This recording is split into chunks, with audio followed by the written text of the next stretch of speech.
Lukas 1 ayat 28. Ketika malaikat itu masuk ke rumah Maria, ia berkata, "Salam, hai engkau yang dikaruniai, Tuhan menyertai engkau." Mari sama-sama, 2, 3. Maria terkejut mendengar perkataan itu, lalu bertanya di dalam hatinya, apakah arti salam itu? Kata malaikat itu kepadanya, "Janganlah takut, hai Maria, sebab engkau beroleh kasih karunia di hadapan Allah. Sesungguhnya engkau akan mengandung dan akan melahirkan seorang anak laki-laki, dan hendaklah engkau menamai dia Yesus. Ia akan menjadi besar dan akan disebut anak Allah yang maha tinggi. Dan Tuhan Allah mengaruniakan kepadanya tahta Daud, bapa leluhurnya. Dan ia akan menjadi raja atas kaum keturunan Yakub sampai selama-lamanya, dan kerajaannya tidak akan berkesudahan." Kata Maria kepada malaikat itu, "Bagaimana hal itu mungkin terjadi, karena aku belum bersuami?" Roh Kudus akan turun atasmu, dan kuasa Allah yang maha tinggi akan menaungi engkau. Sebab itu anak yang akan kulahirkan itu akan disebut kudus, anak Allah. Dan sesungguhnya Elisabet, sanakmu itu, ia pun sedang mengandung seorang anak laki-laki pada hari tuanya. Dan inilah bulan yang ke-6 bagi dia, yang disebut mandul itu. Sebab bagi Allah tidak ada yang mustahil. Sama-sama, kata Maria, "Sesungguhnya aku ini adalah hamba Tuhan.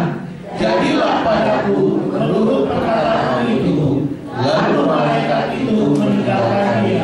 Amin. Bapak Ibu kekasih Tuhan, arti Natal yang sesungguhnya. Nah, dari pembacaan ini kita dapat melihat arti Natal yang sesungguhnya. Bahwa Natal yang sesungguhnya, arti Natal yang sesungguhnya adalah menjadi sebuah pernyataan daripada Allah bahwa Allah mau datang kepada kita. Allah mau membangun kembali persekutuan yang sudah terpisahkan oleh dosa. Dosalah yang menjadi permasalahan karena kita terpisah kita dengan Allah. Maka inisiatif Allah, maka supaya manusia yang adalah ciptaan Allah yang terbaik, saudara dan saya adalah berharga di mata Tuhan. Dia tidak inginkan sesuatu yang berharga daripada Tuhan dicuri dan diambil oleh iblis dan binasa. Oleh sebab itu Allah berinisiatif untuk memulihkan apa yang dia miliki, apa yang berharga di mata Tuhan. Dia akan kembalikan menjadi miliknya kembali. Sampai sini bisa mengerti? Nah, Bapak Ibu kekasih Tuhan. Nah, lalu apa hubungannya kalau kita lihat bahwa Natal itu dihiasi dengan berwarna-warni dan kemudian bahkan ada banyak pesta pora dan sebagainya. Memang hal ini dimulai pada waktu kurang lebih pada tahun 300 sesudah Masehi. Maka sebetulnya Natal itu digantikan sebagai suatu perayaan menyambutnya Tuhan datang untuk membebaskan dan memberikan persekutuan kembali, dan juga melihat bahwa orang-orang kafir itu berpesta pora di dalam perayaan-perayaan yang sakral menurut agama mereka. Lalu orang Kristen yang mulai terbuai dengan segala berkat, lalu dia mulai membuat satu ide, apa salahnya kalau kita juga berbuat seperti itu? Nah, memang tidak salah, tetapi lalu kemudian memang iblis selalu menipu kehidupan manusia, lalu lambat laun dibawanya suatu kebiasaan yang akhirnya menghilangkan sifat kerohanian yang sebetulnya. Waktu Natal itu sesungguhnya kita mulai mengerti betapa kotornya kita manusia, sehingga Allah mengasihi kita dan Dia mau menyelamatkan kita, mengembalikan kita kepada posisi yang sebenarnya, posisi kepada hidup yang seharusnya sebenarnya harus manusia hidup. Contoh misalnya, kalau anak kita yang kita sayangi, lalu dia lalu karena pergaulan, lalu dia suka bermain di got, main kotor dan sebagainya. Tentu kita sebagai orang tua yang normal, kita tidak ingin anak kita menjadi kotor dan lalu menjadi sakit-sakitan karena bergaul dengan hal-hal yang kotor. Betul? Betul? Setuju? Apa dibiarkan? Biarlah lu kotor-kotoran terus, biar sampai kotor, terserah. Mau mati-mati dari situ. Begitu? Enggak tentunya. Sebagai manusia yang normal, orang tua yang normal, pasti dia akan bilang, nak, jangan main kotor-kotoran, ayo mandi. Dan bahkan barangkali rela orang tua itu mendatangi anak tersebut dan mengambil anak itu, bawa pulang, dimandiin dan dibersihin dan diganti bajunya yang kotor jadi yang bersih.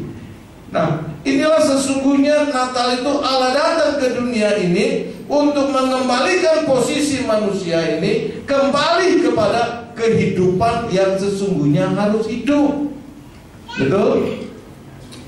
Nah, Bapak Ibu kekasih Tuhan, oleh sebab itu dari ayat yang kita baca Lukas 1 sampai 2, dari 28 sampai 38, maka tersirat arti Natal yang sesungguhnya adalah sebuah pernyataan dari Allah. Yang pertama, bahwa Allah mengasihi manusia.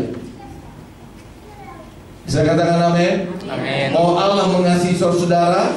Ya, yang pertama adalah Allah mengasihi saya dan saudara-saudara. Itu sebabnya Dia mau memulihkan kehidupan kita. Dia rela yang tadinya Dia adalah raja di atas segala raja yang punya surga, tapi Dia rela menjelma menjadi manusia untuk bisa mengembalikan manusia kepada posisi yang sesungguhnya. Contoh misalnya, kalau saudara melihat semut yang beriring-iringan jalan, biasanya semut beriring-iringan, bukan? Kalau jalan gitu ya, berbaris, betul? Pernah lihat semut jalan? Pernah ya kan ya? Nah, waktu semut jalan, misalnya semut jalan dari sini mau menuju ke pintu itu, apakah semut tahu di pintu itu ada sesuatu? Nggak tahu. Misalnya semut ini baru sampai di sini, di sana ada orang lagi bakar sampah. Apakah semut tahu bahwa di sana ada orang bakar sampah? Nggak tahu, betul ya? Nggak tahu ya. Tetapi dia menuju ke sana dan kita yang lihat, kita tahu bahwa semut ini jalannya akan ke sana. Dan kalau semut ini jalan ke sana, pasti dia ketemu sama api dan dia akan mati. Betul? Nah, kalau saudara punya hati beriba kepada semut ini, saya mau bilangin semut nih, supaya semut jangan jalan ke sana. Mut jalannya ke sini aja, ke kanan. Karena kalau ke kanan di sini, justru di sana di kanan ada banyak makanan sisa dan kamu bisa makan makanan di sana. Itu makanan kamu. Jangan jalan ke sana karena di sana ada api. Mut jangan ke sono, ke sini aja. Kira-kira semut ngerti nggak? Halo. Semut kira-kira ngerti nggak? Nggak ngerti. Kenapa? Karena engkau ngomong sama semut bukan bahasa semut. Betul? Betul kan? Nah, tadi pagi ada orang tanya begini. Coba saudara jawab. Dia punya anjing, ya. Dia punya anjing. Anjingnya dia sayangin sekali. Dari kecil sampai udah tua itu anjing. Udah tua anjing ini sakit, mau mati ceritanya. Udah ngap-ngapat. Si yang punya anjing ini, teman saya, kesian banget sampai mau nangis ngelihatnya gitu ya. Lalu dia bilang, jangan mati dong gitu ya. Lalu dia berdoa sama Tuhan, Tuhan tolong anjing saya jangan mati. Lalu dia ngomong sama anjing itu, mungkin anjingnya nggak tahu siapa, anggap malah si Blacky gitu ya. Blacky jangan mati dong, lu sakit ya Blacky ya, lu sakit ya. Kalau sakit bilang sakitnya yang mana? Kira-kira anjingnya ngerti nggak? Ngerti nggak? Enggak ya. Kadang-kadang action, Blacky, why? What do you feel Blacky? What do you feel Blacky? Apa sih Blacky-nya ngerti bahasa Inggris? Dia sekolah di Nicholas bahasa Inggris. Halo, kira-kira ngerti nggak? Enggak, ya kan? Karena bahasamu dengan anjing lain ya. Nah, lalu begini. Nah, ini tangkap ya kebenarannya. Lalu sementara dia berdoa, Blackie dalam nama Yesus sembuh, Blackie dalam nama Yesus sembuh. Nah sementara dia tengking-tengking, lalu dia dengar, dia bilang, kamu bahasa roh, doa pakai bahasa roh. Nah dia ingat doa bahasa roh, dia berbahasa roh. Dia berbahasa roh, tiba-tiba anjing itu sembuh, segar lagi mau makan. Pertanyaan saya sekarang, anjing itu sembuh oleh karena doa bahasa roh atau Tuhan yang sembuhkan? Nggak pakai bahasa roh. Kenapa? Kan tadi dia dengar suara, doanya pakai bahasa roh aja, nanti sembuh gitu. Halo? Anjing itu ngerti nggak bahasa roh? Nggak ngerti. Jadi jangan kita lalu mengambil suatu doktrin, suatu pengajaran bahwa dia anjing itu sembuh karena bahasa roh. Anjing itu ngerti bahasa roh. Saya mau katakan sesat. Dia berbahasa roh karena sebetulnya dia itu pengen anjingnya sembuh, tapi dia udah gak ada bahasa lain minta sama Tuhan untuk dia bisa anjing itu sembuh. Nah, Alkitab berkata salah satu kegunaan engkau berdoa dalam bahasa roh adalah bahwa Roh Kudus mengambil over apa yang kau ingin katakan kepada Tuhan, tapi kau gak punya kata-kata lagi. Roh Kudus mengambil alih posisimu untuk berdoa mewakili engkau berdoa kepada Tuhan dalam bahasa roh. Nah, Roh Kuduslah yang mengerti isi hati Allah, bagaimana Allah akan bergerak. Sampai sini bisa tangkap? Amin. Ya. Jadi dalam bahasa roh jangan engkau seperti kayak orang lata gitu, dikit-dikit bahasa roh, dikit-dikit bahasa roh, dikit bahasa roh. Nggak salah sih, tapi jangan lata gitu, ya kan? Nah jadi kembali, waktu semut itu kita pengen selamatin, kita nggak bisa pakai bahasa Indonesia, apalagi bahasa Inggris, apalagi pakai bahasa roh gitu ya, supaya semut ini ngerti. Nggak bisa, saudara. Jadi gimana caranya untuk menyelamatkan semut? Gimana Bapak Ibu untuk menyelamatkan semut? Halo? Masih ada kan saudara? Gimana caranya menyelamatkan semut? Ya saudara harus jadi semut dulu.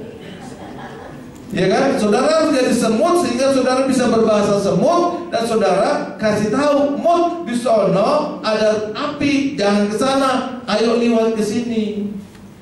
Amin. Demikian juga manusia. Manusia nggak tahu pada akhirnya kalau kita jalannya menyimpang dari Tuhan, ada maut, ada kebinasaan, dan manusia itu bandel. Itu sebabnya Tuhan mau jadi manusia berbicara dalam bahasa manusia sehingga manusia mengerti isi hati dan rancangan Tuhan. Amin. Itulah Natal. Allah mau berkomitmen, Allah mau menyatakan persekutuan kembali kita dengan Tuhan. Itulah kasih. Allah ingin memulihkan kehidupan kita. Ada amin? Dan kemudian setelah dia pulihkan kehidupan kita, Allah memberikan damai sejahtera buat kita. Amin? Itu sebabnya waktu malaikat itu datang berjumpa dengan Maria, kata yang pertama dikatakan adalah Shalom, Shalom, damai sejahtera, berkat Allah ada padamu. Amin? Bisa tangkap ini? Masih bisa ikuti? Jadi arti Natal yang sesungguhnya yang pertama adalah sebuah pernyataan dari Allah bahwa Allah mengasihi saya dan saudara. Bukti daripada kasih Allah kepada saya dan saudara, dia memberitahukan akan hal-hal yang salah dan yang benar. Dia mau memulihkan kehidupan kita, dan sesudah itu dia memberikan damai sejahtera buat saya dan saudara. Saudara mau terima damai sejahtera dari Allah? Amin. Dan Alkitab katakan, dan saya sangat percaya dan saya alami, damai sejahtera yang Allah berikan tidak sama dengan damai sejahtera yang dunia berikan kepada saudara. Amin. Itu sebabnya Bapak Ibu kekasih Tuhan, malam hari ini marilah kita tetap merindukan dan mempunyai suatu rindu, haus dan lapar menerima damai sejahtera yang dari Allah. Nah, kemudian kalau Allah mengasihi kita, maka Allah pun juga kasih yang kita terima dari Allah, Allah inginkan kita bagi kasih itu kepada orang lain. Damai sejahtera yang kita alami dari Tuhan, mari kita juga mau bagikan damai sejahtera kepada sesama manusia. Sehingga kasih dari Allah, pemulihan dari Allah, damai sejahtera dari Allah itu dapat terimpartasi, dapat merata, dapat merambat kepada orang-orang yang lain. Nah, Bapak Ibu kekasih Tuhan,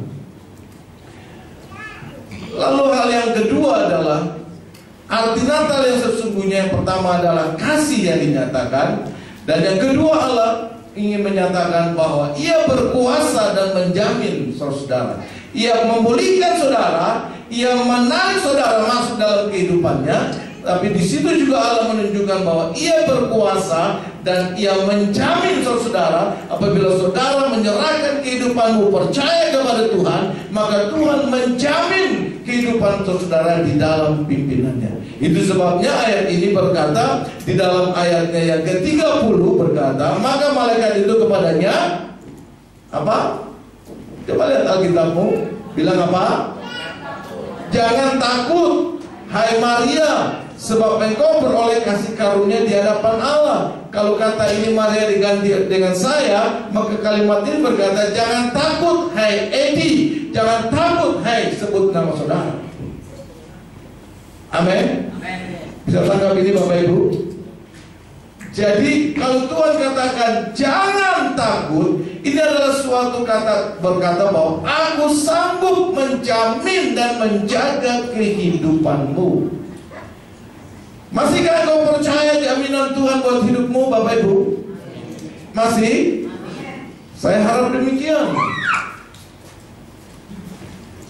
Tahun 2015 sebentar lagi akan selesai. Saudara sudah jalani 11 bulan. Apa yang saudara rasakan dalam 11 bulan saudara berjalan di tahun 2015? Adakah perjalanan saudara dalam tahun 2015 ini pasang surut? Atau barangkali belum saudara menerima segala janji, segala janji yang sempurna, janji yang maksimal dalam kehidupan saudara? Kalau itu belum saudara dapati, apakah kehidupan saudara diwarnai dengan sungut-sungut? Apakah kau masih percaya bahwa Allah sanggup menjamin kehidupan saudara? Perlu dipertanyakan kembali buat hidup kita Bapak Ibu. Mungkin sekali-sekali kau bertanya, aduh gimana janji Tuhan begini-begini katanya Immanuel, tapi sampai hari ini kok belum muncul janji Immanuel itu dalam kehidupan kita. Lalu kita mulai belajar bersungut-sungut, lalu kita mulai belajar menoleh ke kanan dan ke kiri, melihat orang yang belum kenal Tuhan, bukan orang Kristen, kok hidupnya enak, mewah, diberkati Tuhan. Dia bisa beli ini, bisa beli itu, tapi kehidupan saya boro-boro beli beras 5 liter aja mikir-mikir. Bapak Ibu kekasih Tuhan, adakah kita mulai luntur percaya kita kepada Tuhan, sedangkan Dia berjanji buat kehidupan kita? Mari kita buka Habakuk 2 pasal 4.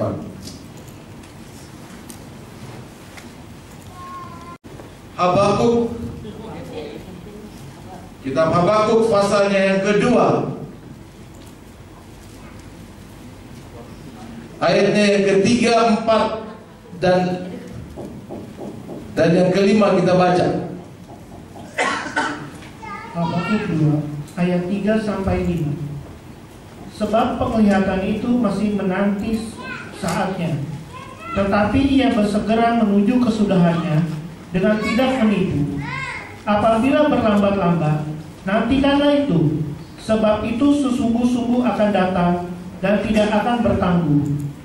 Sesungguhnya orang yang membusungkan dada tidak lurus hatinya, tetapi orang yang benar itu akan hidup oleh percayanya. Orang sombong dan hianat dia yang melanggar, tapi ia tidak akan tetap ada. Dia mengangankan mulutnya seperti dunia orang mati, dan tidak kenyang-kenyang seperti maut. Sehingga segala suku bangsa dikumpulkannya dan segala bangsa dihimpunkannya. Amin. Ngerti hari ini Bapak Ibu, bahwa janji yang Tuhan berikan kepada saudara-saudara itu bagaikan visi dan penglihatan yang Tuhan berikan kepada saudara-saudara, bahwa nanti saat itu Tuhan akan memberkati saudara, Tuhan akan membawa kehidupanmu diberkati. Janji, sebuah penglihatan. Nah, ayat itu berkata, ini belum nyata, masih dalam penglihatan, masih di dalam angan-angan, masih di dalam mimpi. Tetapi ayat 4 dikatakan bahwa itu pasti datang. Allah berkata, itu pasti datang. Katakan pasti. Pasti datang. Nah, tinggal saudara dan saya percaya nggak bahwa penglihatan janji itu datang buat saudara. Nah, ayat itu berkata, kalau kita sudah mulai tidak percaya, apa yang terjadi? Kita menjadi sombong dan kita bilang, kok orang lain cepat kok dapatnya tuh. Dia nyembah sama orang lain, dia nyembah sama dewa itu kok cepat dapatnya. Bapak Ibu kekasih Tuhan, itu berarti kita mulai sombong dan kita mulai merendahkan Tuhan yang kita sembah. Nah, Tuhan katakan orang yang sombong ini Tuhan akan binasakan dan sebentar akan lenyap. Tetapi orang benar, dia hidup dengan percaya. Ada amin? Saudara orang benar? Saudara orang benar? Maka hiduplah percaya kepada Tuhan. Amin? Nah, inilah yang Tuhan katakan, Allah yang berkuasa dan menjamin. Maka marilah Bapak Ibu, kita jangan lagi bersungut-sungut, jangan lagi kita menjadi orang yang sombong dan mulai mencemoohkan Tuhan kita Yesus Kristus. Lalu kita mulai beralih kepada dewa-dewa lain, beralih kepada pimpinan yang lain, sehingga Allah menggeser saudara-saudara dari buku warisannya. Bapak Ibu kekasih Tuhan, itu sebabnya arti Natal yang sesungguhnya adalah bahwa kita mulai meyakini dan tahu bahwa Allah menyatakan sebuah janji, dan janjinya itu dapat dipercaya dan dijamin. Amin. Amin Bapak Ibu. Nah, sekiranya kalau engkau ngerti di dalam Natal ini, saudara berpikir, ya, walaupun aku sudah berjalan 11 bulan, tetapi mimpi dan janji itu belum aku terima secara maksimal, secara semuanya yang aku inginkan belum terima, semuanya yang Tuhan janji belum aku terima, tetapi aku tetap percaya bahwa janji itu pasti datang. Amin. Janji itu pasti datang. Nah, oleh sebab itu Bapak Ibu, jangan beranjak dari janji Tuhan, tetaplah tinggal di dalam janji Tuhan. Amin. Bapak Ibu kekasih Tuhan, lalu yang berikutnya adalah pernyataan Dia sebagai juru selamat. Namanya Yesus. Namanya Yesus. Di dalam ayat ini yang ke 31 berkata, perhatikan Bapak Ibu, mari Pak Andi bisa tolong bacakan lagi Lukas 1 ayat 31. Lukas 1 ayat 31. Sesungguhnya engkau akan mengandung dan akan melahirkan seorang anak laki-laki, dan hendaklah engkau menamai dia Yesus. Siapa namanya? Yesus. Siapa namanya? Yesus. Siapa namanya? Yesus. Yesus. Arti Yesus adalah juru selamat. Ngerti ya sekarang ya, jadi orang Kristen, Yesus artinya juru selamat. Malaikat itu mengatakan, Maria, anak yang kau kandung itu namanya Yesus, juru selamat. Berarti Maria diberi kehormatan, satu izin dari Allah mengandung seorang juru selamat. Amin. Juru selamat artinya orang yang pandai menyelamatkan. Kalau juru mudi orang yang pandai mengemudikan, betul ya kan? Juru mudi. Nah, kalau juru selamat orang yang pandai menyelamatkan. Nah, apakah saudara percaya Yesus pandai menyelamatkan saudara? Amin. Kalau begitu, kalau engkau percaya bahwa Yesus adalah juru selamat hidupmu, Yesus pandai dan sanggup memberikan keselamatan kepadamu, maka selayaknya saudara jangan beranjak dari Yesus. Amin. Sekali Yesus tetap Yesus, sekali GFC tetap GFC. Ngerti? Ya kan? Karena dalam GFC diajarkan pengajaran-pengajaran yang benar mengenai firman Tuhan. Nah, kita lanjut. Dan juga bukan sekedar juru selamat, tetapi ia juga raja di atas segala raja. Ayat 32 dikatakan, Lukas 1 ayat 32, ia akan menjadi besar dan akan disebut anak Allah yang maha tinggi, dan Tuhan Allah akan mengaruniakan kepadanya tata Daud bapa leluhurnya. Amin. 33, dan ia akan menjadi raja atas keturunan Yakub sampai selama-lamanya, dan kerajaannya tidak akan berkesudahan.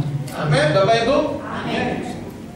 Bukan hanya sekedar dia pandai menyelamatkan saudara, tapi dia juga raja. Artinya dia pemimpin. Dia yang bisa memimpin saudara untuk memerintah dalam kehidupan saudara, sehingga saudara kehidupanmu, tadi saya katakan, dia menjamin kehidupan saudara.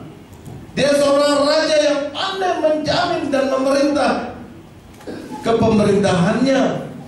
Nah, Bapak Ibu, kalau engkau percaya Yesus adalah raja, maka saya mendorong Bapak Ibu jangan cari raja lain. Betul? Jangan cari raja lain. Raja lain biasanya juga sebutan raja adalah orang yang memerintah kehidupan kita, sebut raja, betul? Ya kan? Nah, banyak kalau kita doa kita tidak dijawab oleh Tuhan, lalu kita merasa bahwa selalu ada dalam kekurangan, lalu kita mulai tidak percaya kepada raja yang memerintah kehidupan kita. Lalu kita mulai cari raja lain. Oh, raja lain lebih baik loh, raja lain lebih cepat memberikan berkat buat kita gitu. Lalu pindah cari raja, betul? Ya kan? Ya Pak ya. Nah, sering juga dipraktikkan dalam jemaat. Wah, gembala kita mah nggak cocok lah, gembala kita pelit, gembala kita begini ngomongnya nggak enak segala macam. Udah cari gembala yang lain aja di sana gitu. Bapak Ibu, orang yang demikian sukar untuk bertumbuh, sukar untuk dewasa. Demikian juga Bapak Ibu, kalau kita buta ganti raja, kita, saya mau katakan saudara, sukar untuk bertumbuh. Amin. Amin. Bisa tangkap ini Bapak Ibu? Bisa ngerti ya? Itu sebabnya Bapak Ibu, dalam arti Natal ini Tuhan mau menegaskan bahwa Yesus adalah raja dalam kehidupanmu. Pegang Yesus sebagai raja itu, dia akan menjamin dan menolong kehidupan saudara. Itu sebabnya jangan gonta-ganti raja. Amin. Halo. Kadang-kadang uang juga jadi raja buat saudara. Lalu Tuhan dikesampingkan. Hobi bisa juga jadi raja buat saudara. Lalu kegiatan membaca firman Tuhan dan berdoa tersingkir waktunya. Hobi yang nomor satu. Kadang-kadang pekerjaan juga bisa jadi raja buat saudara. Amin. Tuhan tidak inginkan raja yang boleh jadi raja dalam kehidupanmu. Tempatkan Yesus sebagai raja di atas segala raja. Amin. Kalau engkau menempatkan Yesus raja sebagai raja di atas segala raja, lihatlah, cepat atau lambat, Tuhan bilang indah pada waktunya. Tinggal kita ada penundukan diri atau tidak.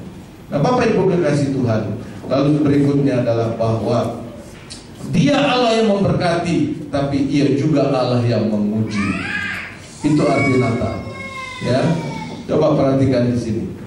Di dalam ayatnya yang ke-33. Lukas 1 ayat 33. Dan ia akan menjadi raja atas kaum keturunan Yakub sampai selama-lamanya, dan kerajaannya tidak akan berkesudahan. Ya, ini jaminan dia sebagai raja, rajanya kekal. Kerajaan di dunia pasti ada batasnya, ada waktunya. Ayat 34. Kata Maria kepada malaikat itu, bagaimana hal itu mungkin terjadi? Karena aku belum bersuami. 35. Jawab malaikat itu kepadanya, Roh Kudus akan turun atasmu, dan kuasa Allah yang Maha Tinggi akan menaungi engkau. Sebab itu, anak yang akan kau lahirkan itu akan disebut kudus, anak Allah. Perhatikan ayat ini penting buat saya dan saudara malam hari ini, saudara mengerti. Waktu malaikat itu datang kepada Maria, dia bilang apa? Halo? Waktu malaikat datang kepada Maria, dia bilang apa? Enggak, ayat 28 bilang apa? Apa? Kata yang pertama malaikat itu memberikan ngomong ke Maria bilang apa? Salam. Apa arti salam? Damai sejahtera, berkat ada padamu. Betul? Betul? Jadi kata yang pertama disampaikan oleh malaikat dari Tuhan kepada Maria adalah berkat. Berkat enak apa enggak? Halo? Kalau nggak mau berkat daripada Tuhan, ya udah pulang aja deh. Berkat dari Tuhan enak nggak? Siapa yang udah nikmati berkat dari Tuhan? Semua udah nikmati kan berkat dari Tuhan? Mau ngelupain berkat Tuhan? Mau ketagihan berkat Tuhan? Amin. Mau? Mau ya? Setuju ya? Nah, lalu setelah dia sampaikan berkat, kalimat apa lagi yang disampaikan kepada Maria? Ada berkat, ada damai sejahtera, ada keselamatan, ada keselamatan. Dia juru selamat, ada keselamatan. Enak gak diselamatin sama Tuhan? Enak ya? Mau gak diselamatin sama Tuhan? Mau kan? Oke? Jadi yang pertama dia janji berkat, yang kedua ada damai sejahtera, yang ketiga ada keselamatan, lalu yang keempat dia janji bahwa ada jaminan bahwa kerajaanku kekal. Kerajaanku kekal, tidak tergoyahkan. Ada jaminan pada siapa yang tunduk di dalam kepemerintahanku dan menempatkan aku sebagai raja di dalam kehidupanmu, maka kehidupanmu juga akan dibawa kepada kekekalan. Kehidupanmu juga tidak akan tergoncangkan, karena kerajaanku adalah kerajaan yang tidak tergoncangkan. Amin. Enak gak dalam kerajaan seperti itu? Enak gak? Mau gak? Mau ya? Tapi lihat kalimat berikutnya, Maria, engkau akan mengandung. Enak gak buat Maria? Halo? Enak gak? Dari mana tahunya gak enak?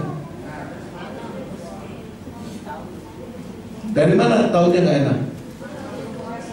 Karena dia bilang, aku ini belum punya suami. Gimana aku bisa mengandung? Kalau aku mengandung sekarang dalam posisi aku belum nikah, belum bersuami, apa kata orang? Berarti dia selingkuh. Dia main serong. Betul? Iya kan? Hamil sebelum nikah. Tapi sekarang banyak loh yang begitu ya kan ya? Ya kan? Hamil sebelum nikah. Makanya sebelum dinikahi berkati dia harus bertobat dulu, harus kembali bahwa dia telah melakukan kesalahan, baru diberkati.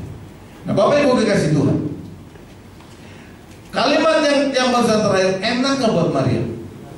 Enggak enak kan? Betul ya? Enggak enak ya? Karena dia harus menanggung malu. Tapi Tuhan hiburkan lagi, yang kamu kandung itu dari Roh Kudus. Nah, kalau pikir mau dari mana kek? Dari Roh Kudus kek? Dari Rokok Kudus kek? Dari Kota Kudus kek? Pokoknya aku akan jadi malu aja deh. Ya kan? Begitu kan? Itu pikiran kita, pikiran Maria jadi malu. Susah gak buat Maria menghadapi hal ini? Susah ya? Betul ya? Susah. Dari sini saya belajar Bapak Ibu, di satu sisi Tuhan sediakan berkat buat kita. Tetapi Tuhan mau lihat apakah engkau kalau diberkati itu punya kamsia nggak sama Tuhan, punya terima kasih nggak sama Tuhan, masih tetap ingat nggak sama pemberi berkat itu.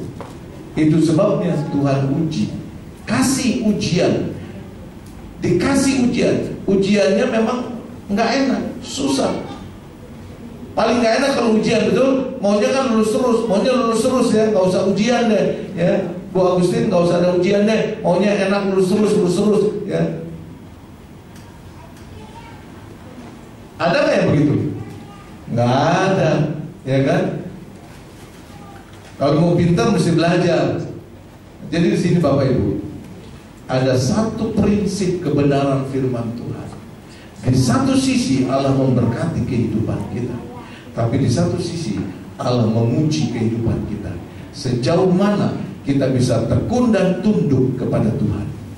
Sejauh mana kita percaya? Apakah kita percaya kepada Tuhan waktu kita enak aja? Waktu kita nggak enak, kita nggak percaya kepada Tuhan dan kita bersungut-sungut kepada Tuhan. Itu sebabnya kita katakan belajar dari Bani Israel. Bani Israel begitu enaknya dia memuji Tuhan, tapi begitu dia masuk padang gurun dia bersungut-sungut. Dia bilang, Musa, engkau mematikan aku di padang gurun, emangnya di Mesir nggak ada kuburan?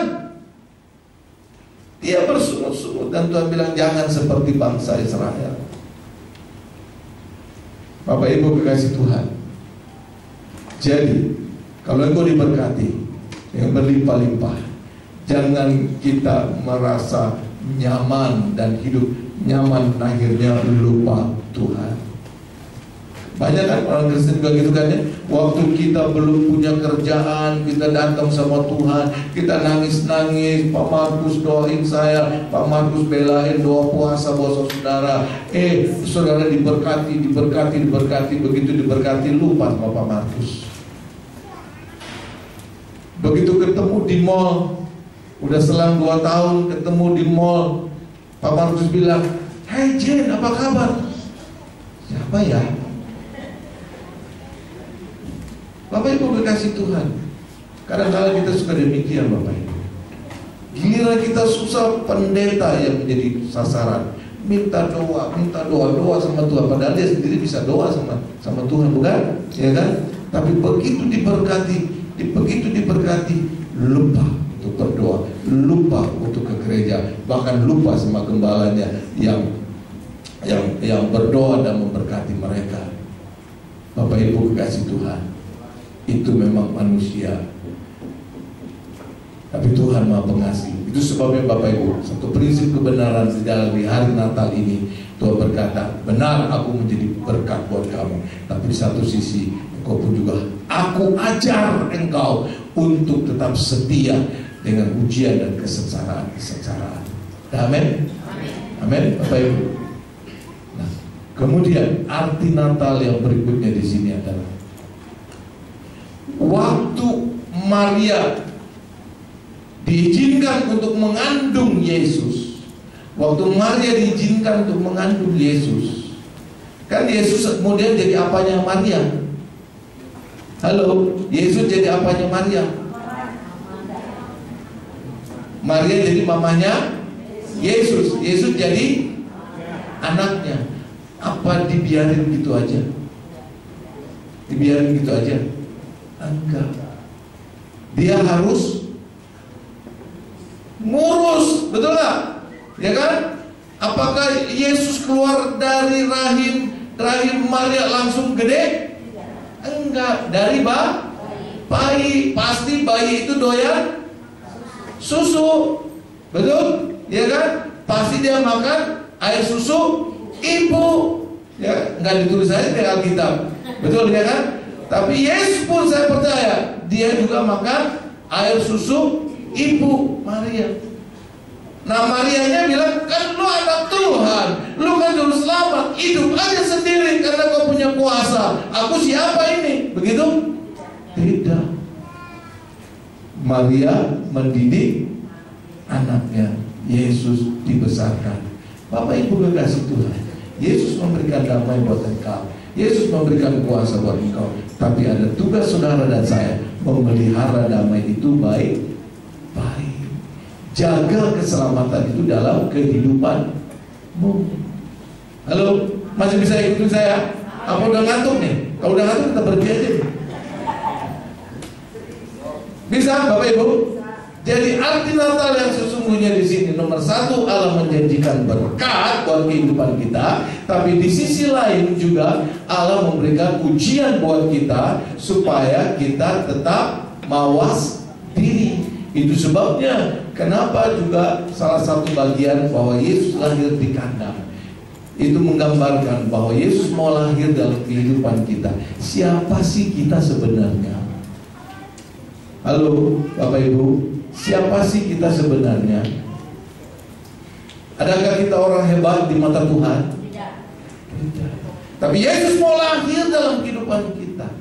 Nah, waktu Yesus mau lahir dalam kehidupan kita, waktu Yesus mau lahir dalam kandang, mau gak mau Yesus harus lahir di kandang. Apakah Yusuf dan Maria gak bersihin tuh kandang domba? Halo, kira-kira menurut logika Bapak Ibu bersihin gak? Bersihin, betul? Ya kan? Lalu Yesus lahir di situ. Mikir Bapak Ibu, Natal mempunyai arti bahwa Dia mau lahir di dalam kehidupan kita yang sebenarnya tidak layak. Betul? Kita kotor seperti kandang. Tetapi kalau engkau mau menikmati keselamatan itu, tapi kalau engkau ingin menikmati damai sejahtera dari Tuhan, tapi engkau ingin dipulihkan kehidupanmu dari yang kotor menjadi yang bersih, dari jubah yang kotor menerima jubah yang bersih, maka ada tugas dari kita juga, bersihkan hidup kita di hadapan Tuhan. Amin. Kuduskan kehidupan kita. Maka arti Natal yang sesungguhnya adalah kasih, itu akan menguasai kehidupan saudara, sehingga kehidupan saudara ada damai sejahtera. Sehingga kalau saudara mulai setiap hari saudara rasakan dan renungkan ini, maka Natal itu tidak hanya di bulan Desember, tapi Natal itu setiap hari terjadi di dalam kehidupan kita. Ada amin? Amin.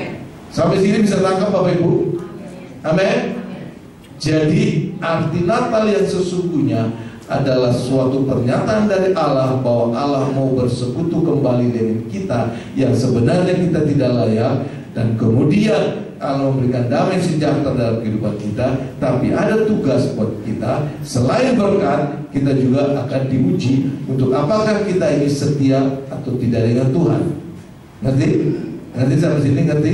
Ya kan? Dan arti Natal yang sesungguhnya adalah Tuhan mengajarkan, merenungkan buat kita bahwa setiap hari Natal itu bukan di Desember saja, tapi Natal itu adalah untuk merenungkan bahwa sesungguhnya kita ini nggak layak untuk dapat karunia bahwa Yesus lahir di dalam hidup kita, Yesus masuk dalam kehidupan kita. Tapi oleh karena kasih Allah, anugerah Allah mau lahir di dalam kehidupan kita, dan kemudian kita dibawa, dipulihkan menjadi manusia yang sesungguhnya selayaknya harus hidup. Amin. Jadi apakah Natal hanya di bulan Desember? Tidak. Kapan Natal itu? Setiap hari. Pertanyaan yang kedua, apakah kalau begitu kita mengerti hal ini, Natal itu harus diwarnai dengan serba baru? Yang baru apanya? Hati kita yang harus baru. Amin. Baju baru kalau boleh ada, ya boleh, nggak apa-apa. Tapi itu tidak menentukan bahwa Natal itu harus baru semuanya, sepatu dari ujung rambut sampai ujung kaki baru semua, baru Yesus mau lahir dalam hidup kita. Tidak begitu. Amin. Amin Bapak Ibu. Kalau punya uang beli ya boleh, nggak apa-apa sih. Tapi yang penting hati kita ini apakah sudah dibaharui, dibersihkan untuk menerima siap Yesus selalu ada dalam hati kita. Amin. Amin Bapak Ibu. Sehingga kalau kita boleh mengerti, maka kita selalu mempunyai rasa haus dan lapar untuk hidup bersama-sama dengan Tuhan. Bapak Ibu kekasih Tuhan, oleh sebab itu, warnailah kehidupanmu dengan takut akan Tuhan. Warnailah hidupmu takut akan Tuhan. Warnailah kehidupanmu dengan haus dan lapar untuk selalu Allah tinggal dalam kehidupan kita. Maka arti Natal yang sesungguhnya itu selalu menggema di dalam kehidupan saudara. Ada amin? Amin. Dan kalau Natal itu selalu menggema dalam kehidupan saudara, maka saudara akan terlihat oleh orang lain. Hei, orang GFJ ini beda loh. Lalu dia mulai bertanya, apa bedanya? Lalu saudara berkata, karena aku punya Yesus di dalam hatiku. Ayo mari beribadah bersama-sama dengan saya di GFJ. Amin. Amin. Ada bangku-bangku banyak yang kosong. Itu adalah tugas kita. Inilah arti Natal. Oh, kalau Allah mau datang memberitakan damai, mari kita juga memberitakan damai dengan orang lain, supaya orang lain pun juga bisa menikmati damai sejahtera Allah, jaminan Allah, kasih Allah, pemulihan Allah. Dan kemudian saya percaya waktu setiap jemaat mulai bergairah di dalam merasakan seperti ini, sehingga saya percaya saudara pun juga tidak akan merasa tenang kalau saudara tidak bersaksi kepada mereka. Amin. Karena setelah itu Maria langsung mengurungkan diri di rumah selama 9 bulan karena dia malu. Enggak, justru dia mulai keluar, kasih lihat, hei, aku adalah orang yang berbahagia, katanya. Aku orang yang diberkati Tuhan. Aku adalah orang yang berbahagia karena aku dikaruniai oleh Tuhan kehormatan untuk boleh mengandung juru selamat dalam kehidupanku. Amin. Nah, ini berbicara arti Natal, kita juga harus bersaksi. Bukan bersaksi karena lihat nih, aku punya baru, punya baju baru, sepatu baru, sehingga kalau bilang tuh ada apa tuh, nunjukin bahwa sepatu kita baru, supaya lihat nih sepatu kita baru, tuh di situ tuh menunjukkan ke sepatu. Bukan seperti itu. Amin. Tapi menunjukkan di hatiku ada Yesus. Amin.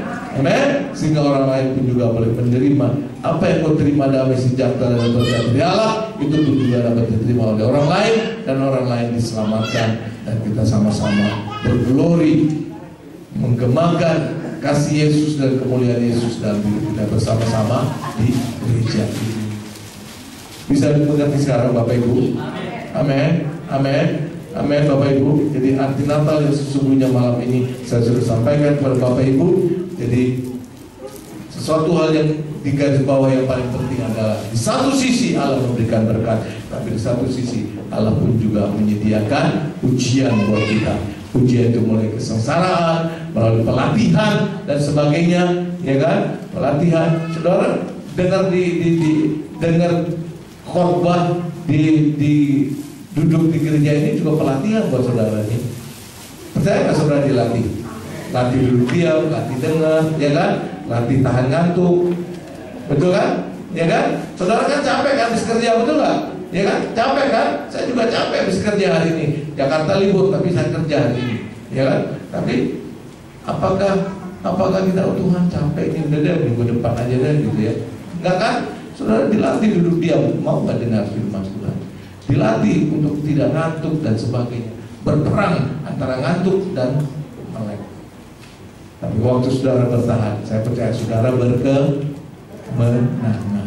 Tuhan memberkati saudara sekalian. Dan mari kita mau mengamati baik-baik arti Natal yang sesungguhnya dalam kehidupan kita. Oh, Allah berbicara mengenai kasih, Allah berbicara berkat, tapi Allah juga berbicara mengenai ujian buat kehidupan kita. Dan Allah juga menjadi juru selamat, Allah menjamin kehidupan kita aman. Tapi di satu sisi Allah juga menguji kehidupan kita. Apakah saudara tetap percaya akan janji Tuhan? Tadi kita sudah baca dalam Habakuk, janji itu pasti datang. Janji itu pasti datang. Itu sebabnya jangan pernah kau menjadi sombong, jangan pernah kau menjadi memilih raja lagi orang lain, tapi tetaplah ambil Yesus sebagai raja dalam kehidupanmu, maka engkau akan melihat kehidupanmu akan dibawa naik bukan turun. Kehidupanmu akan dibawa berhasil dan beruntung.